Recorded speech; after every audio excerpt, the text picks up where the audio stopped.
se nos vino encima una revolución moral y, y nos cogió como manos arriba sin poder como atender estas situaciones como es debido. El enemigo ha hecho su trabajo en el corazón de todas las personas y nosotros encontramos una rebelión. En las mujeres no quieren cumplir su rol, los hombres no quieren cumplir su rol, los hijos nuestros viviendo una época donde no quieren asumir responsabilidades y sencillamente rebelados contra cualquier situación en el hogar. Además, estas élites intelectuales liberales que están en nuestros medios están llenando de opiniones a toda la humanidad y sobre todo diciendo que que hay un estilo de vida alternativo y que el género de una persona es una mera construcción social y cultural y no algo genético, no algo que define la genética. Eh, estos grupos están abogando para diciendo que el matrimonio entre personas del mismo sexo sencillamente es tan moral y tan estable como la unión constituida por Dios. La verdad es que tenemos tres realidades. La primera realidad es que este pecado, esta situación, está hoy en día en el pensamiento de una gran mayoría de las personas y en nuestros días las personas están llegando a pensar que la autorrealización es lo que trae la felicidad.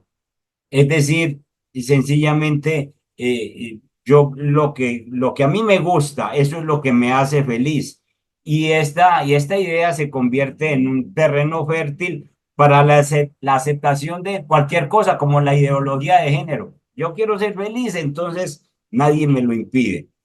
Y entonces, si la felicidad es un derecho y la verdad es relativa, entonces la tolerancia a cualquier ideología será el resultado natural, con el consecuente rechazo de cualquier verdad absoluta. Es decir, ya no hay verdades absolutas, todo es relativo. Entonces, la primera realidad que vemos es que se nos vino encima esta revolución sexual, esta revolución moral, se nos vino encima. La segunda realidad es lo que dice la Biblia. La segunda realidad es que el quebranto sexual y relacional, eso tiene origen desde la caída del hombre allá en Génesis. Y allá se originaron todos los problemas de pecado. Y ya lo dijimos en las intervenciones que hicimos. El pecado del homosexualismo no es más grave que el pecado del adulterio o de la fornicación. Es un pecado. Uno de los versos más importantes de la Biblia es Primera de Corintios 6, versículo 9 al 10, donde dice, ¿no sabéis que los injustos no heredarán el reino de Dios? No erréis, ni los fornicarios, ni los idólatras, ni los adúlteros, ni los afeminados, ni los que se echan con varones. Y ahí está toda esa lista. Sencillamente, eh, Pablo está lidiando con estas situaciones para después decir que esto erais algunos de vosotros. Lo que pasa, lo que está diciendo Pablo es, yo ya lidié con eso. Y entonces ahora son santos, estos corintios sencillamente fueron liberados, como liberados de cualquier pecado. Entonces no se puede caer en la categorización de pecados, de que el homosexualismo es más grave que otros, más grave que el adulterio, más grave que ninguno. Eh, el apóstol Pablo nos muestra que hubo gente que fue sacada de ese problema precisamente con el pastoreo y con la disciplina. Y una tercera realidad que quiero compartir es la realidad de los pastores en este tiempo, de nosotros. aunque después me cobren el 17.5, dice César. Eh, pero, ¿qué está pasando con los pastores? Escuchen, hermanos, se hizo un estudio, una investigación aquí en Medellín por un compañero de seminario y acerca de qué se opinaba de este tema del homosexualismo. Y entre los pastores entrevistados se encontró que la mayoría de los pastores teníamos una situación frente al homosexualismo, una situación que presentaba rechazo inmediato, ignorancia e indiferencia. Fueron las tres situaciones que enfrentaron: rechazo, ignorancia e indiferencia, es decir, no me hable de eso. Hace un mes, antes de empezar este tema, me llamó una señora muy mayor, de 88 años. Me dice, pastor, yo necesito conversar con usted. Y yo leí la cita y me dijo, yo necesito que usted ore por mi hijo de 60 años. ¿Qué pasa con su hijo? Es que mi hijo está deprimido porque lo dejó la pareja.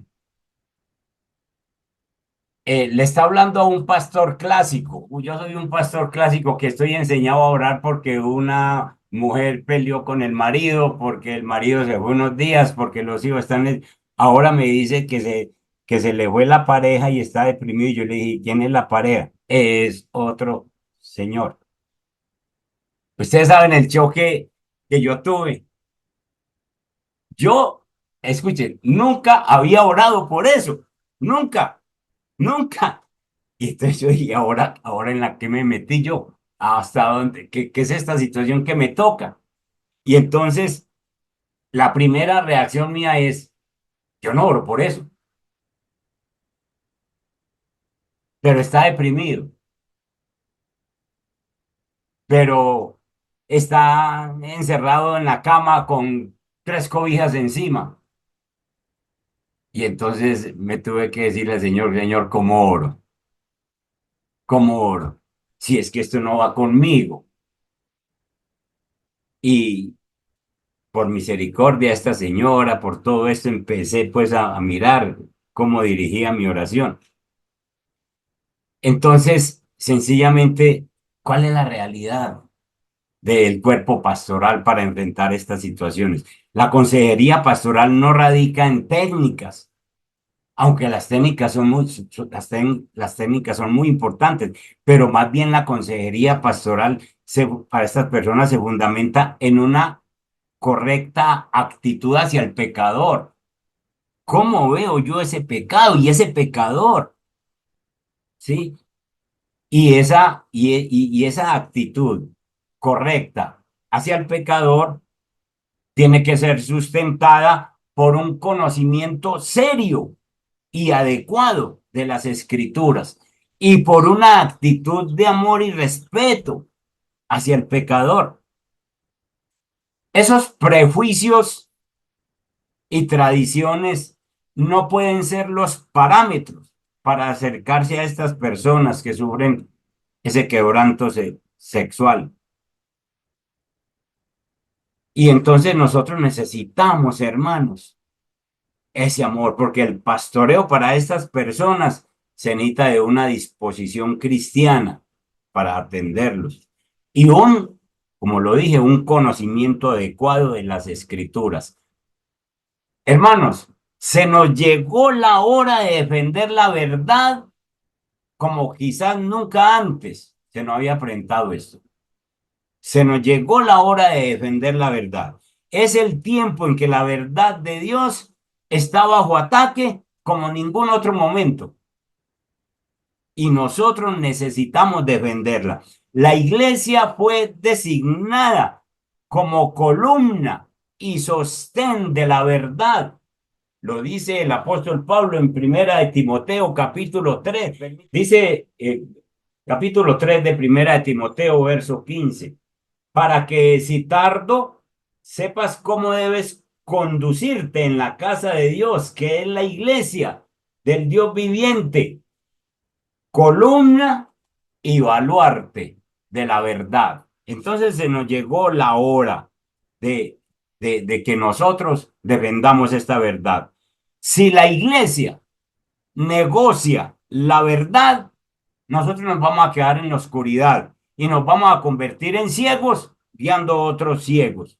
La iglesia es como el micrófono a través del cual Dios ha hablado durante siglos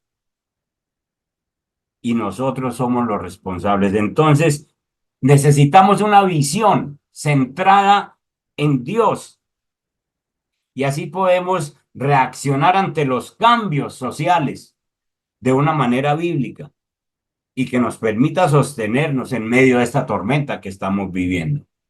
Ahora, propuestas.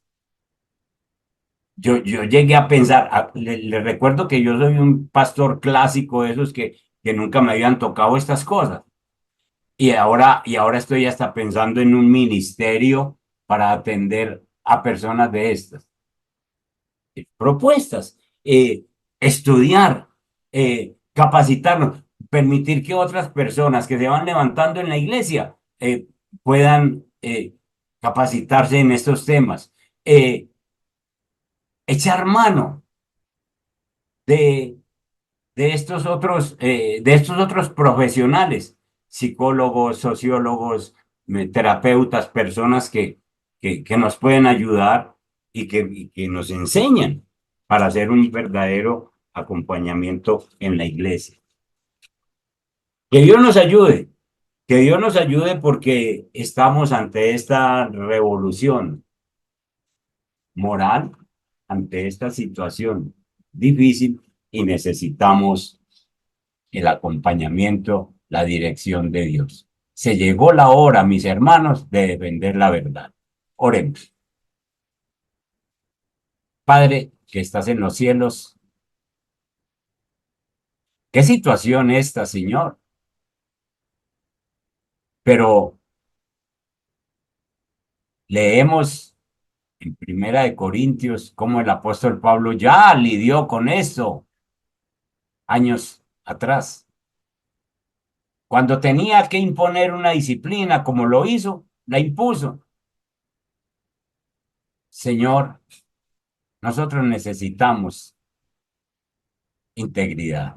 Nosotros necesitamos capacitación. Nosotros necesitamos amor. Nosotros necesitamos la dirección tuya para enfrentar esta situación que se nos ha venido encima y que ahora estamos precisamente viviendo. Padre Santo, gracias, porque la iglesia es la que tiene la verdad. No vamos a negociar nuestros principios, pero sí vamos a trabajar en pos de traer ayuda a todas estas personas, a todas estas situaciones que igualmente, como cualquier pecado, necesitan ser tratados. En Cristo Jesús. Amén. Y amén. Bendiciones.